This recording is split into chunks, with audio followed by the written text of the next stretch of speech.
지금까지 말씀드린 거는 지난 시간에 한글 내포한기인데, 다시 말하자면 서양은 자유에 대한 규칙과 이걸 다 만들어 가지고 왔어요. 그렇죠? 근데 우리는 동양 사회에 살고 있다가 갑자기 서양 사람 흉내를 내다가 보니까 자유주의가 아니라 자유방임주의가 되고, 혼란이 더 큽니까? 적습니까? 혼란이 더 크게 와 있다 하는 걸 우리가 알 수가 있습니다. 한국인이 서구화했다는 것은 서양의 이제 말한 여러 가지 규칙과 법과 이런 걸 배워가지고 한 게 아니고 갑자기 서양을 배우다 보니까 한국인의 경우에 한국 사회에는 더 큰 혼란이 오게 된 것이고, 한국 사회는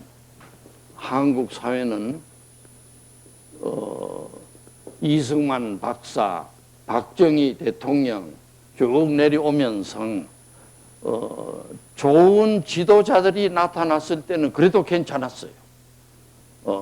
누가 좋은 지도자입니까? 예? 예? 이승만 대통령, 그 다음에 박정희 대통령, 좋은 대통령이죠. 그 사람이 나타났는데 그래도 사회가 잘 돌아갔는데, 공부도 안 한 대통령들, 어디가 데모나 하던 것들이 저 대통령이 된 것들이 있죠? 없잖아. 공부도 생전 안 하고 전체를 보지도 못하고 어쩌다가 데모하다가 대통령이 된 사람들은 한국 사회를 완전히 혼란에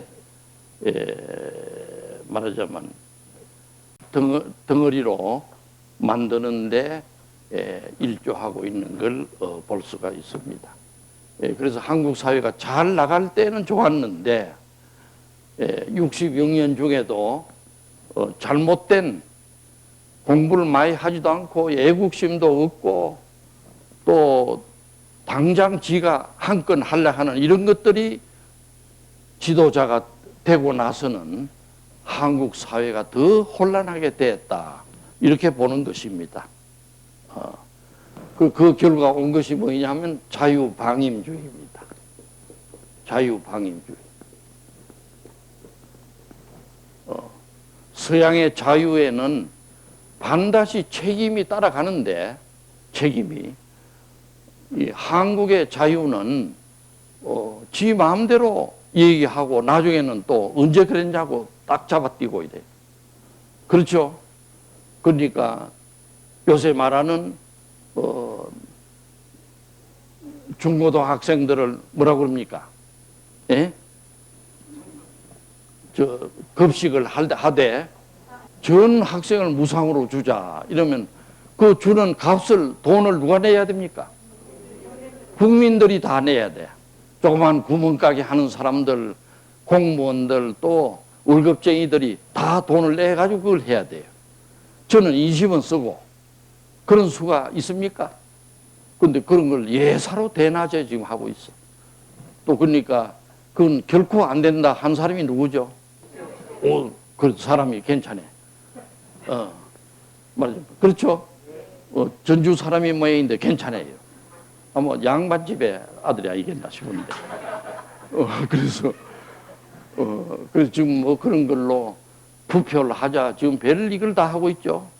그건 한 예지만은 국회에서 돌아가는 걸 요새 보면 나라는 뒷조이고 자기네들 당에 표만 얻으면 된다. 나만 당선되면 그만이다. 한 것들이 지금 수두룩합니다. 그런 게 보이죠, 많이? 그거 다 가려내야 돼요.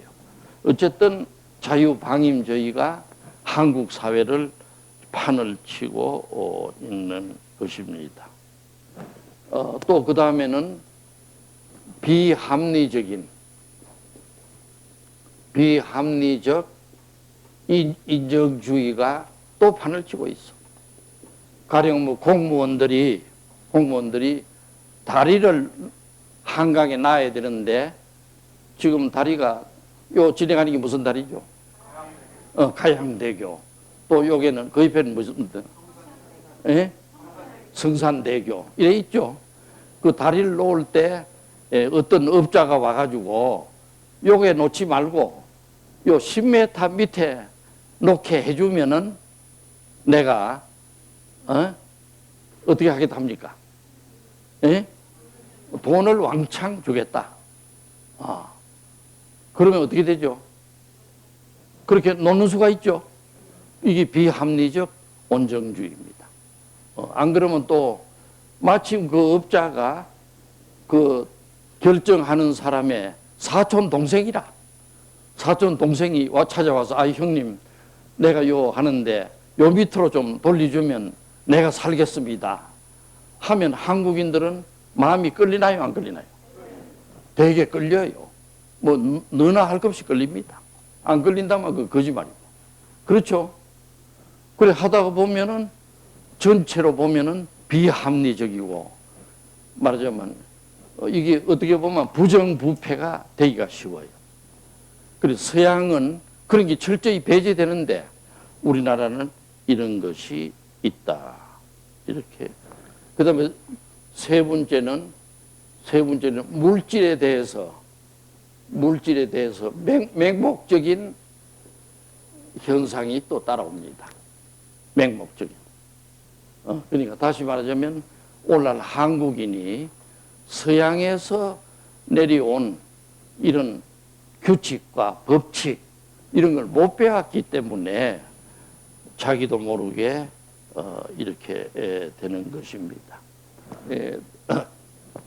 사회가 이렇다 보니까 자연히 사회도 불안하고 개인도 불안이 올라와요. 불안 심리가 올라오는 겁니다. 또 불안만 있는 게 아니라 피감시 망상이 올라와요. 피감시 망상. 피감시 망상이 오니까 오히려 가만히 있다가는 당하겠다 싶으니까 공격을 하게 되는 겁니다. 공격. 그 다음에 증오감을 나타나게 되니까 이것이 악순환을 되는 이런 사회가 되니까 오늘날 한국 사회는 아주 맑은 이런 밝은 사회가 아니고 어떠한 사업을 하려고 해도 여러 가지 그만 맥히는 게 있고 안 되는 일이 많고 또 이걸 뭐 적당하게 해야 되고 신경을 서양 사람보다 7배 이상 써야 살아갈 수 있는 사회가 지금 됐어요. 그런 사회가 지금 되어 있지 않나요? 그래 일을 안 하는 사람, 월급쟁이들은 몰라요. 기업을 하려고 하거나 조그마한 기라도 뭐 전기 소개터라도 만드는 일을 해도 어렵죠? 어떻나요? 어렵지 않나요? 여러 가지 뭐 보통 어려운 게 아니라 이 사회가 불안하고 이런 것이 따라오는 것입니다. 그렇기 때문에 거기에다가 또 서양 사람들은 서양 사회라고 불안이 없을 수는 없기 때문에 특히 서양인은 요전에도 말씀드렸지만은 히랍 시대부터 내려오는 어떤 생각이 있다고 그랬죠? 히랍 시대부터 내려오는 이성이 있다고 그랬죠? 이성.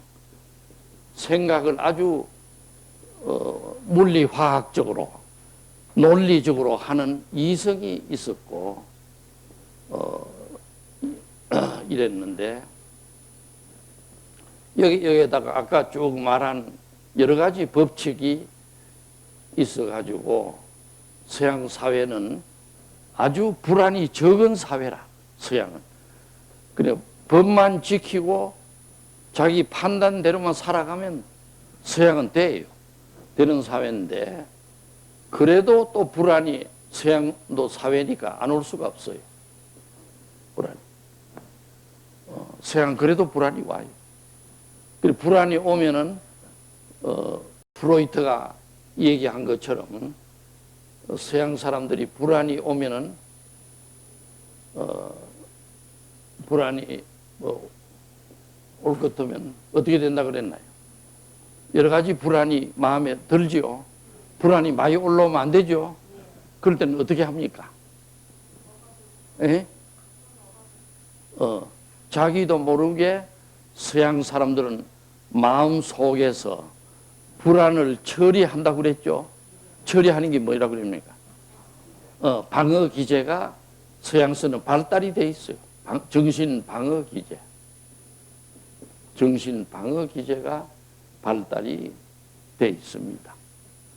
서양은 이렇게 합리적인 사회고 불안은 적은데 그래도 서양 사람들이 불안할 때는 불안을 마음속에서 처리하는 방어 기제가 발달되어 왔어. 지난 200~300년 동안에. 방어 기제라 하는 거는 여러 가지가, 몇 가지가 있다 했나요? 39가지인데 몇 가지 예를 들면은 아까 얘기한 고등학생이 순이 집으로 가자 이렇게 욕심이 올라오면은 어떻게 합니까? 예? 욕심이 올라오면 안 된다 하고 어떻게 됩니까? 욕심을 억압하죠. 억압하죠. 이것도 방어기제입니다. 억압. 억압하는 것도 방어기제.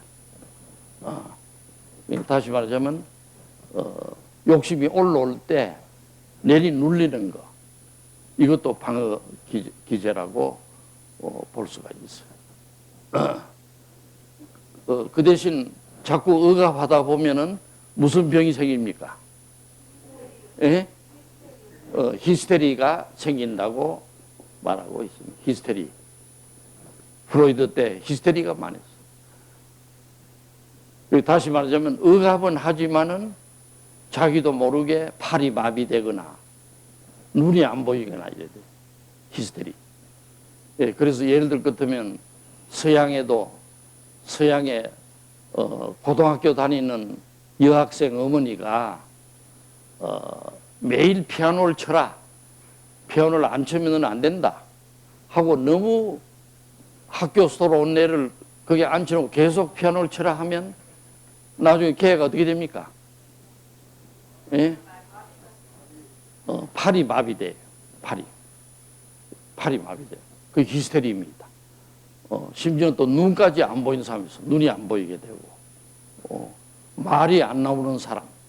이 전부 다 이거는 정신적으로 오는 히스테리 증상이라고 볼 수가 있습니다.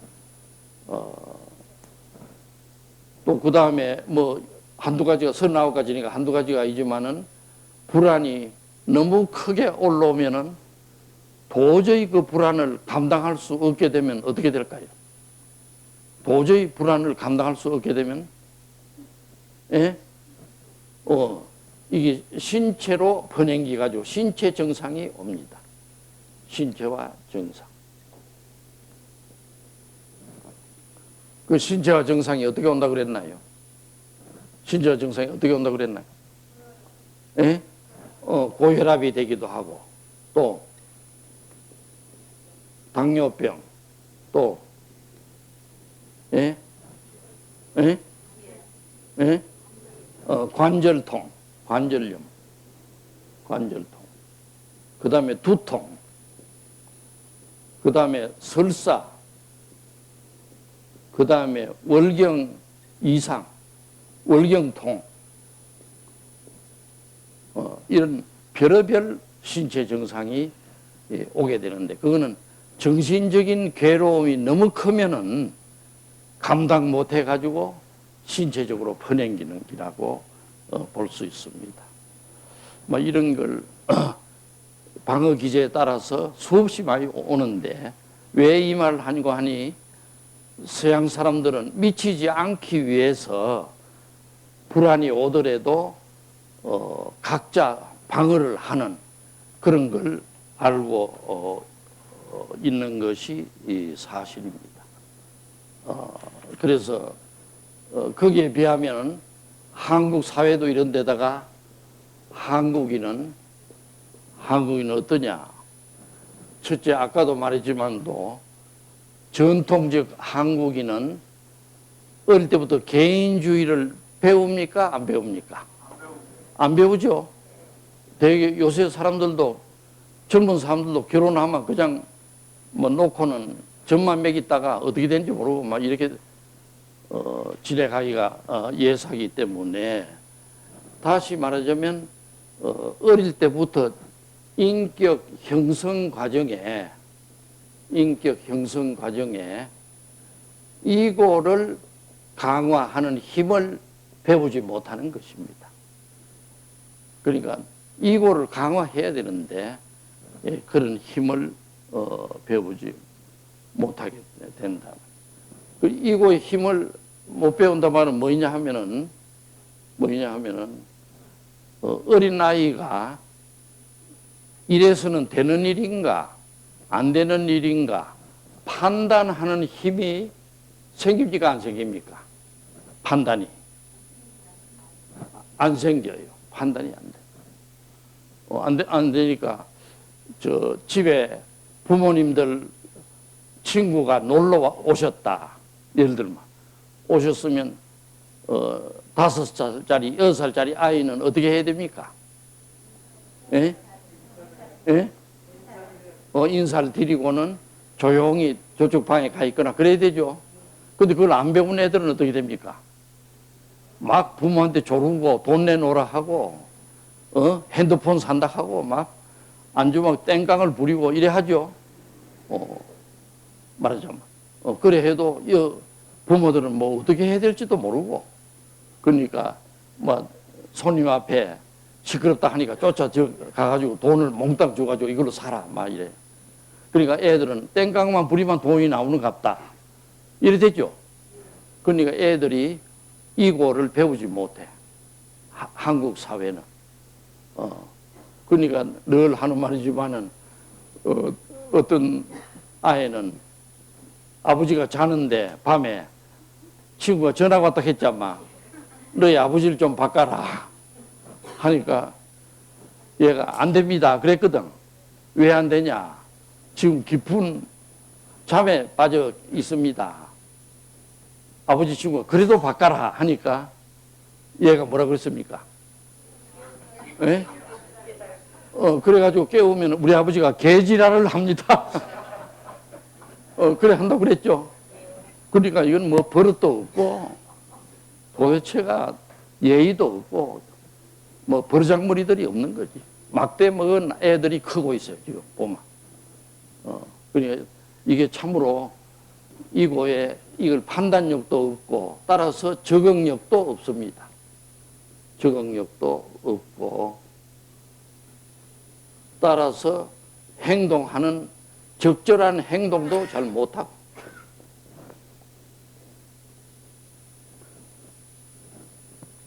자기의 책임을 질 수도 없고 책임도 안 지고 다시 말하자면 어릴 때부터 한국 사회에 자라나는 아이들이 서양의 민주 교육을 받지를 못하고 그러니까 그 말만 서양화지 집에 가보면 다 이런 버릇이 없이 자란다 하는 걸 알 수가 있어요. 그렇기 때문에 자연히 이런 사람들이 집에서는 괜찮은데 사회에 나오면 어떻게 될까요? 사회에 나오면 또 학교에 가면 어떻게 됩니까? 예? 학교에 가면 어떻게 되죠? 아주 뭐 이상한 애가 돼. 학교 갔다가 뭐 선생이 강의를 하든가 말든가 고함을 지르고 또 저끼리 막 뭘 돌리고 별의별 아이들이 지금 많이 생겨나고 있는 거죠. 그렇지 않나요? 그리고 또 선생이 꾸짖으면 어떻게 합니까? 한번 붙어볼까 하고 이런 아들까지 지금 생겨나고 있는 이거는 결코 우연한 일이 아니요. 우리의 부모들이 지난 60년간 자식을 어떻게 가르칠지를 몰랐어. 말만 민주화, 자유지. 그래서 오는 산물이 지금 이렇게 막 자라가지고 완전히 대인관계도 지 마음대로고 이런 현상이 오고 있는 것입니다. 근데 또 20년, 30년 전에 데모하던 애들이 소위 뭐라 하냐고 그렇게 해다 386들이 지금 어떻게 됐나요? 386이 예? 예? 국회에 들어가 있고 높은 자리에 들어가 있어. 그러니까 386이라는 건 데모는 귀신처럼 하는데 대한민국의 국가가 어디로 가야 되나? 우리 민족이 어떻게 하면 잘 되나? 우리가 세계 1등 국가가 되려면 어떻게 해야 되나? 이런 걸 몰라요, 386들이. 그 공부를 안 했어. 안 했기 때문에 이 사람들이 지금 잘 되고 자리를 잡고 나서 이 사람들이 다 어디에 들어가 있냐 하면은 국회에 들어가 있고 정보부에 있고 심지어 검사도 있다 하네. 그래서 노동당도 한다면서요. 그런 것도 있고.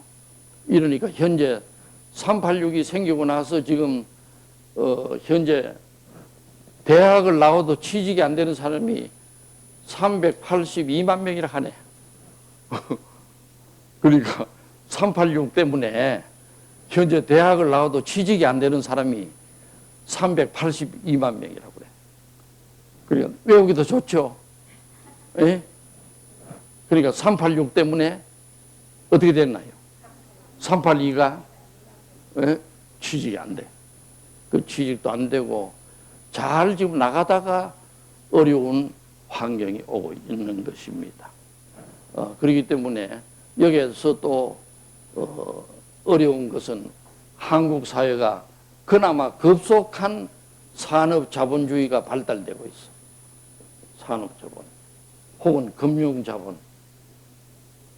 금융자본주의가 발달되고 있으니까 자연히 모든 한국인들의 관심이 어디에 쏠리게 되나요?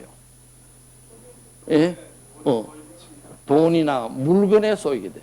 상품에, 물건, 코모디티에 쏠리게 됩니다. 그렇기 때문에 전에는 그래도 집안도 보고 또 우정이 뭐냐, 또 형제 간의 의리가 뭐냐 이런 걸 다 따졌는데 지금은 그건 다 간 곳이 없고 어떻게 하면 내가 돈을 많이 버나 하는, 어떻게 하면 이익을 보나 여기에 다 쏠려 있기 때문에 자연히 이런 사회에서는 돈을 벌고 집을 키우고 좋은 차를 사기 위해서 노력하다 보니까 초등학교 때부터 어떤 현상이 생기나요? 예? 과잉 경쟁이 생기게 되는 겁니다. 과잉 경쟁. 그래서 벌써 초등학교 들어갈 때부터 내가 자를 어떻게 때리 눕혀 가지고 내가 올라가나 이런 생각을 하게 돼요. 과잉 경쟁. 과잉 경쟁을 하다 보니까 모든 친구들은 자기에게 무엇이 됩니까? 예? 친구들은 자기의 경쟁자가 내지는 때려 눕혀야 될 적이 되는 거라. 이러니까 아무도 믿을 사람이 없는 거죠. 그렇죠? 그러니까 믿을 수 없으니까 불신이 돼. 믿지를 못하는 거다. 혹시 저 친구한테 내가 이걸 얘기하면 저 친구가 성적이 더 좋아지면 어떡하나.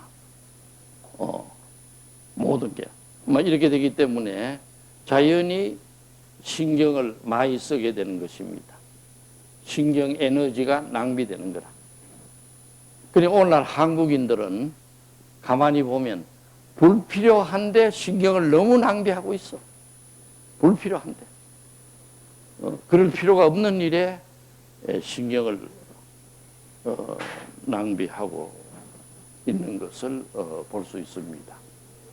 그렇기 때문에 한국인의 노이로제 정상은 서양의 노이로제하고 조금 다릅니다. 특히 내가 볼 때는 한국인들의 노이로제 너무 노이로제가 불안이 왕창 오기 때문에 주로 도피 메커니즘이 많아요. 도피 심리. 한국인들의 노이로제의 특징이 도저히 불안을 감당 못하니까 도피하는 겁니다. 어디로 도피합니까?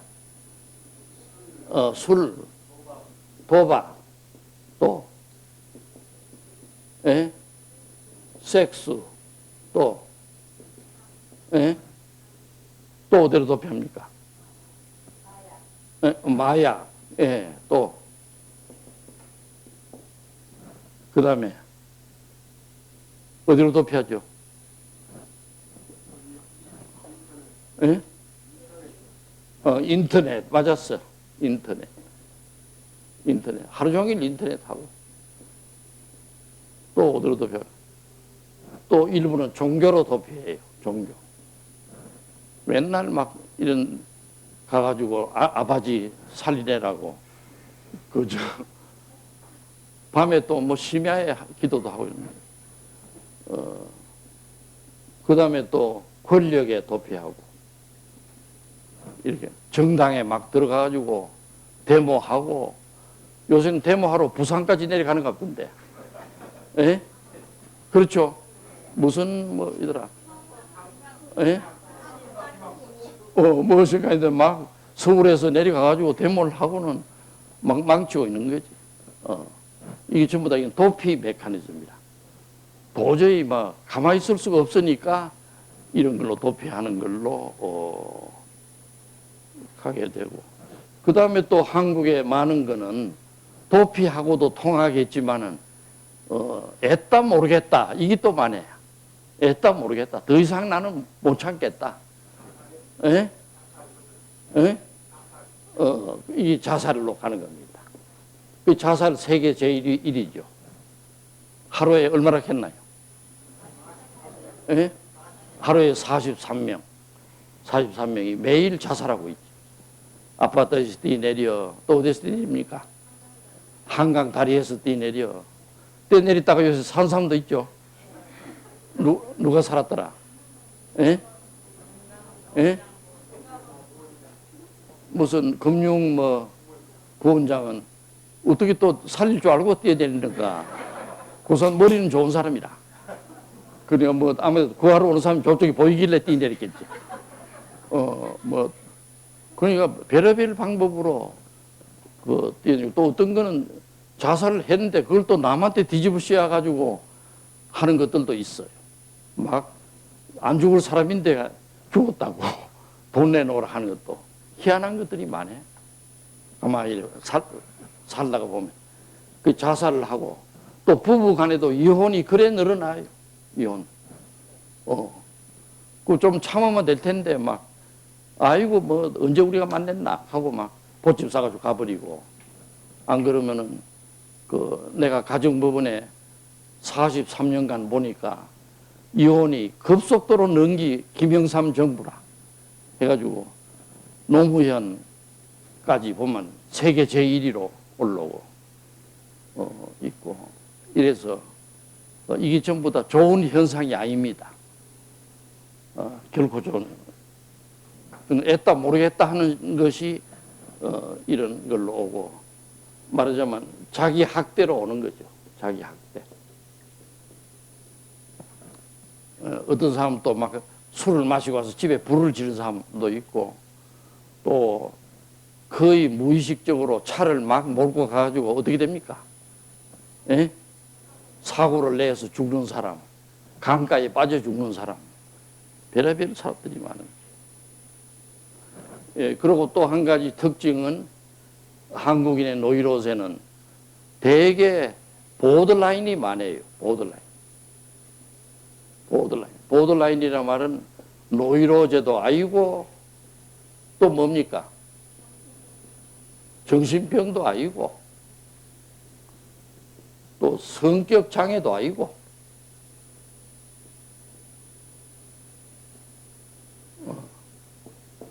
이런 여러 가지가 뒤섞여 나오는 이런 병들이 많은 것을 볼 수가 있습니다. 그래서 한국 사회는 지난 66년간 겉모양으로 서양을 닮아갔기 때문에 그래도 박정희 대통령, 김은 아니고 누구더라? 이승만 박사 이런 아주 공부도 많이 하고 애국적 대통령이 있을 때는 우리 한국 국민이 어디로 가야 된다. 이런 걸 정해가지고 정치도 그래 하고 했는데 요즘 보면은 이명박 대통령 그래도 애국자고 기업에도 있음 보이고 하기 때문에 막 이걸 건지려고 온갖 애를 쓰고 있어요. 지금 보면. 그래도 워낙 많은 사람들이 노라리꾼들이 많아. 말하자면 놀고 보세 하는 것들이. 그렇기 때문에 참으로 어려운 시점에 있지 않나 막 이렇게 봅니다.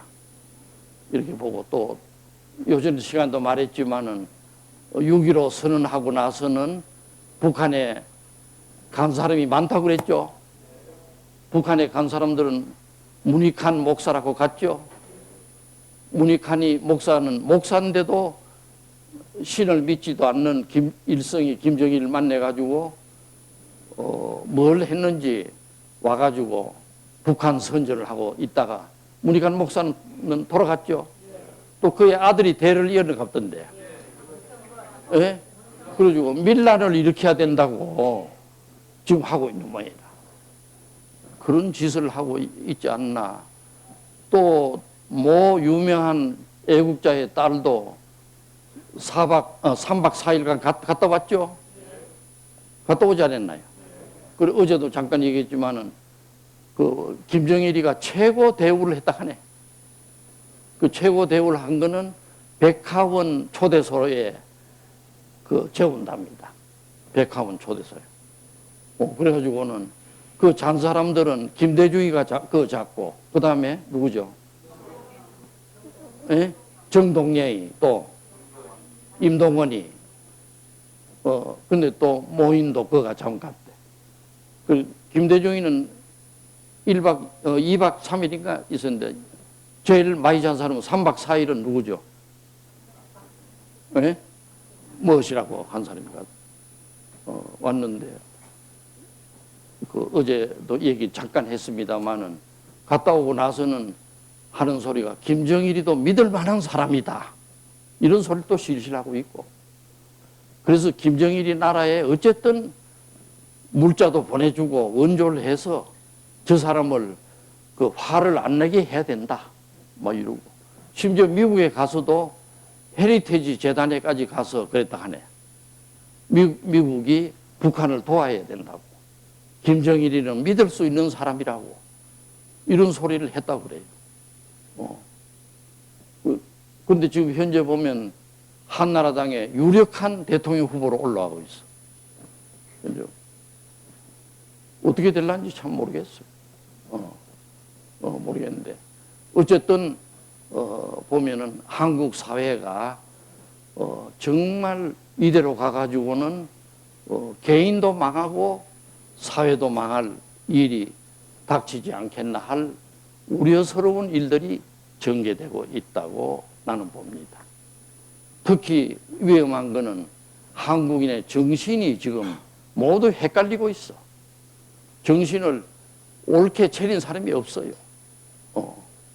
그래서 말하자면 아까 그 이 박사가 가져온 리체가 말하자면 지금부터 200년 전에 신은 어디 갔나? 신은 죽었다. 신을 찾으러 가자. 해가지고 대낮에 어떻게 했습니까? 등불을 켜고 신을 찾아다녔다는 거 아닙니까? 이 사라토스트라에 보면 자세히 써 있어요. 그러니까 우리도 대낮에 등불을 들고 한국의 애국자가 어디 있나? 한국을 이끌고 갈 사람이 어디 있나? 등불을 들고 촛불이 아니라 등불을 들고 돌아다녀야 될 형편이 발생하고 있다. 이렇게 보입니다. 현재까지 안 나타나고 있어. 그런 사람은. 우리가 니체처럼 등불을 들고 찾아다녀야 될 형편이 아니겠나. 이렇게 생각되는 부분이기도 합니다. 그래서 오늘 말씀드릴 거는 한국이 1945년 해방 이래 오늘날까지 66년간 오면서 많은 발전을 했어요. 경제적으로나 건설, IT, 조선 이렇게 했지만은 몇몇 좀 정신 나간 지도자들이 나오는 바람에 매우 위험한 또 정신적으로도 어려운 이런 위치에 있습니다. 내 자신도 서울 가정법원에 내가 66년에 갔다고 그랬죠. 그때 대법원에 말하자면 공무원으로서 갔는데 그때 이래 지금까지 작년까지 43년간 이혼하러 오는 사람들을 관찰하면서 이러다가는 한국 가정이 다 망하겠다 싶어서 여러 차례 판사들한테니 또 대법원이니 내가 건의도 하고 강의도 해주고 많이 했어요. 했는데 아직 시대 조류를 거슬릴 수 없는지 현재까지 이렇게 내려오고 있는데 지금은 보면 내가 처음 갔을 66년에는 사건이 없어가지고 파리만 날리고 있다가 왔는데 지금은 제일 사건이 많은 데가 가정법원입니다. 요쪽 줄에는 남자 변호사들하고 다 앉아있고 요쪽 줄에는 여자 변호사들 앉아가지고 재판을 하면은 큰 돈 번다고 이래 모두 하고 있어. 참으로 유감스러운 일들이 진행되고 있는 것을 보고 있습니다. 그래서 요담 시간에는 어떻게 하면 우리가 한국인의 노이로제, 한국인의 정신병리를 고칠 것인가 하는 걸 가지고 요담 시간에 얘기를 해서 살펴보고 끝내려고 합니다. 감사합니다.